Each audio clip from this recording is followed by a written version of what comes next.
Hi, beautiful beings under the stratosphere. This is your training 1.2, where it's optional, but I think it's great to review the magic of water and the memory of water and how this also might be affecting or can contribute, better said, to furthering your acceptance in your belief in your ability to transform your vibration. So I'm going to start out with a story that happened after I read the book by Masaru Emoto, which was on the hidden message in water. And after I read this book and realizing that I was surrounded by water, because I used to work as a bartender on Lincoln Drive, and in the conclusion, love and gratitude were the highest vibration. So I decided that I was going to make an effect on all the bottles of water, all the bottles of liquor, every single beverage that I was going to serve was going to maximize the crystals inside of every single beverage. And I had a client at the time that came every morning to have his breakfast, and he had a cup of coffee, and I always made him the espresso. So I made him the espresso, and the ritual, the chant is that 3 times you say to the body of water, love and gratitude, love and gratitude, love and gratitude. And you say this with your purest heart intention. And then I went and I gave it to him. So I did the exercise and I gave him the coffee, and he called me over a few minutes later and he said, "What did you do to my coffee?" And well, at that moment when I was hustling and bustling things, I'm like, "Nothing." I said, "Was it not hot enough?" I thought maybe something was wrong. And he's like, No, the coffee is great." Actually, he said, "I have come every morning for almost 6 months and your coffee is always great," he says. "But this one is spectacular. Are you sure it was the same coffee?" He was just blown away. And I was then blown away. And I said, "Oh my gosh, I just did the Masaru Emoto exercise on it before I gave it to him." So I went back to doing my stuff. And then I said, if you have a little time afterwards, I'll tell you what I did.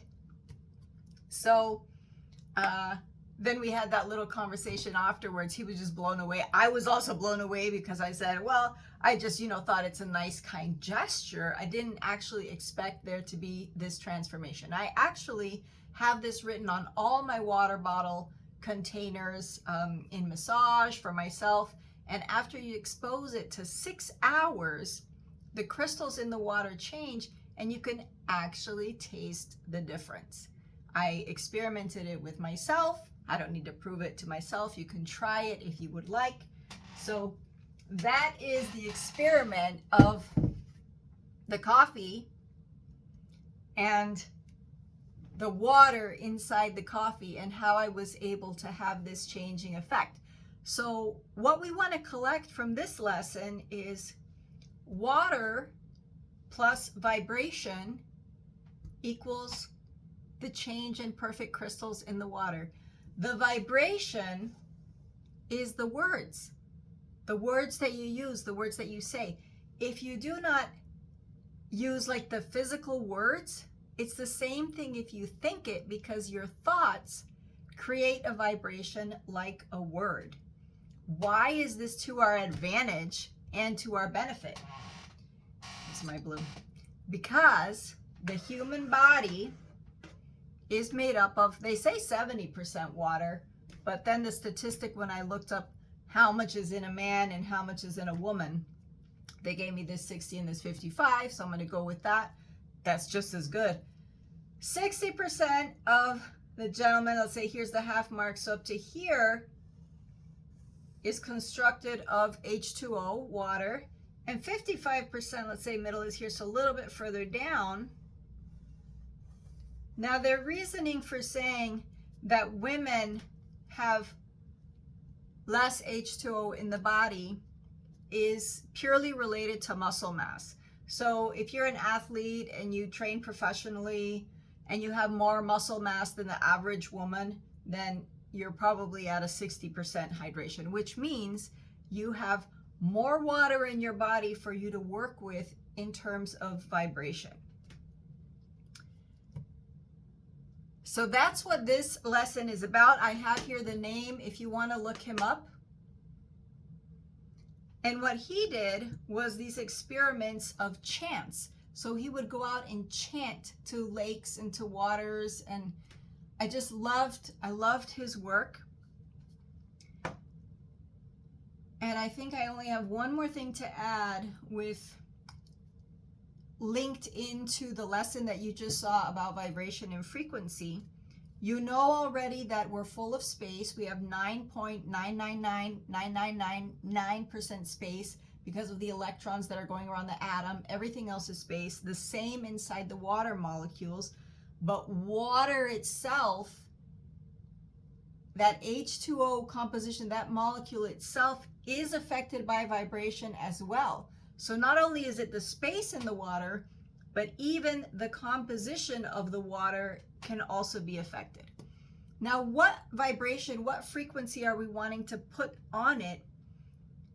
Why are we having to reprogram the water or the frequency within ourselves? Because it has a past dialogue. Here I have this little note here for myself. The past dialogue is registered in the water in your body.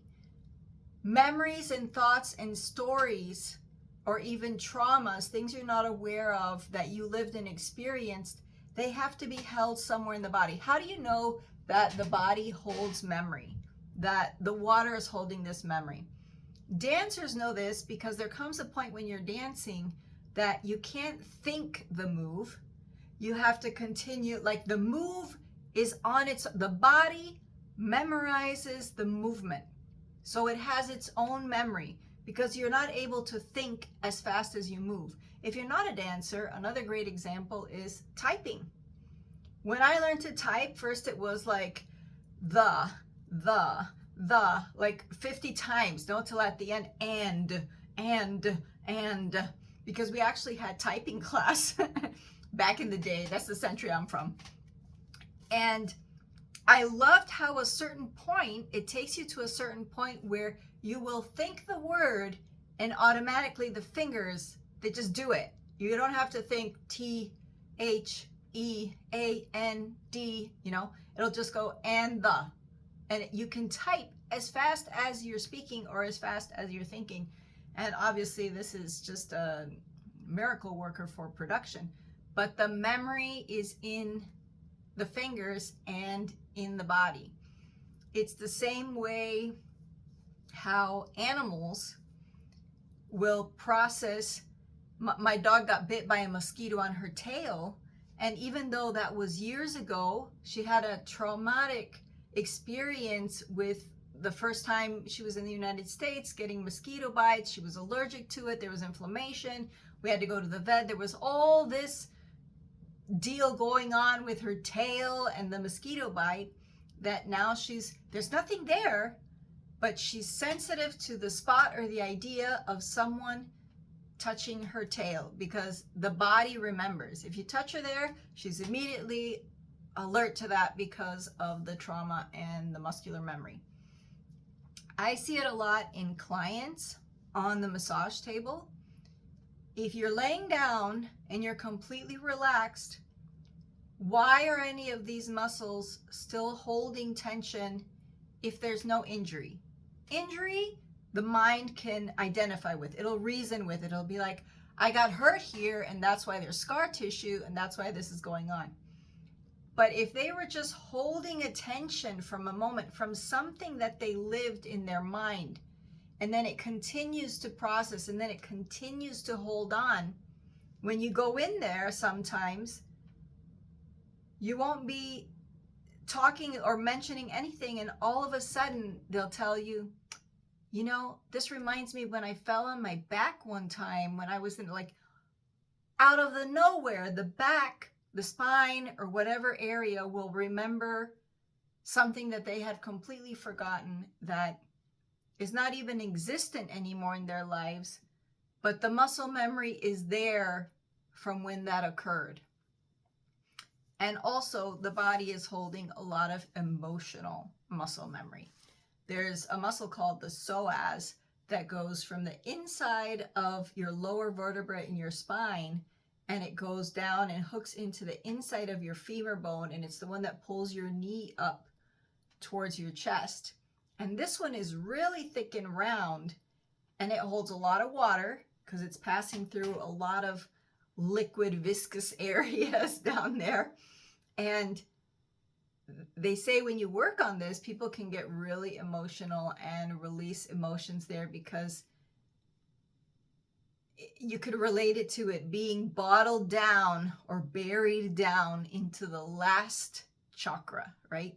It's been completely grounded, either because the experience was too intense, you couldn't deal with it at the age you were, or it's something that you might be recent, but you aren't able to bring the words to it or talk about it in the moment. So the body was not able to get rid of it, so it had to store it somewhere.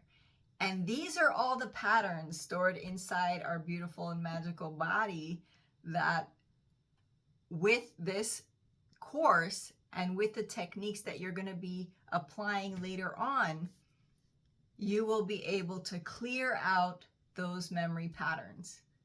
And that is very exciting work to do.